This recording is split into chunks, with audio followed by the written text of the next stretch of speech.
হাই বন্ধুসকল, আপোনালোকক Assam job factory চেনেলটোলৈ স্বাগতম জনালোঁ। বহুত ভাল খবৰ বন্ধুসকল। শিক্ষক কৰ্মচাৰীৰ লগতে অইন চাকৰিয়ালৰো ভাল খবৰ দিয়ে এনাউন্সৰ কথা কি ক'লে মুখ্যমন্ত্ৰী ডক্টৰ হিমন্ত বিশ্ব শৰ্মা ডাঙৰীয়া। আপোনালোকে শুনক আৰু ভিডিঅ'টো চাই থাকিব শেষলৈকে। যদি ভাল পাই চাই লাইক এটা কৰি লগতে চেনেলটো ছাবস্ক্ৰাইব কৰি ল'ব।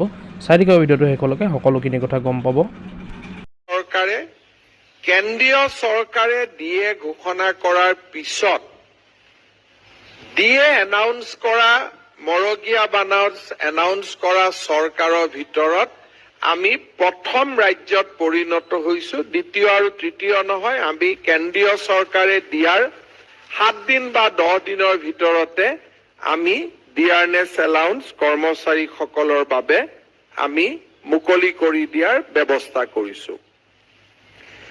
আমাৰ ৰাজ্যৰ চৰকাৰী কৰ্মচাৰীসকলে যাতে এটা কৰ্ম সংস্কৃতিৰ শুদ্ধ পৰিৱেশ পাব পাৰে, তাৰ বাবে তেখেতসকলৰ জীৱনৰ নিৰাপত্তাৰ বাবে আজি আমি এটা নিৰ্দিষ্ট দিশত কাম কৰিছো। ভাৰতবৰ্ষৰ কোনো এখন ৰাজ্যৰ চৰকাৰী কৰ্মচাৰীৰ মৃত্যু হলে তেওঁৰ পৰিয়ালে সম্পূৰ্ণকৈ দৰমহা পোৱাৰ দৃষ্টান্ত আমাৰ ভাৰতবৰ্ষত কতো নাই।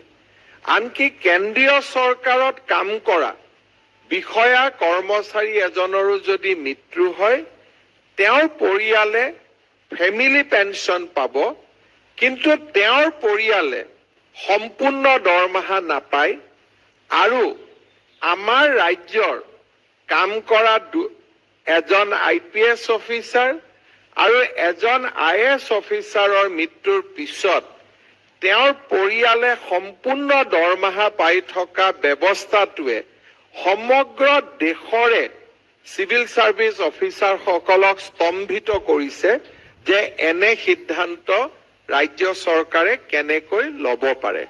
কাৰণ আজিৰ দিনত ফেমিলি পেঞ্চন যদি সম্পূৰ্ণ ফেমিলি পেঞ্চন লাভ কৰি থকা চৰকাৰী কৰ্মচাৰীৰ সংখ্যা প্ৰায় 10,000 অতিক্ৰম কৰিছে। অৰ্থাৎ চাকৰি কালত মৃত্যুবৰণ কৰাৰ পিছত ৰেচিডুৱেৰী ছাৰ্ভিচত সম্পূৰ্ণ দৰমহা পাই থকা আজি কৰ্মচাৰীৰ সংখ্যা প্ৰতিটো বৰ্ষতে বৃদ্ধি পাব ধৰিছে।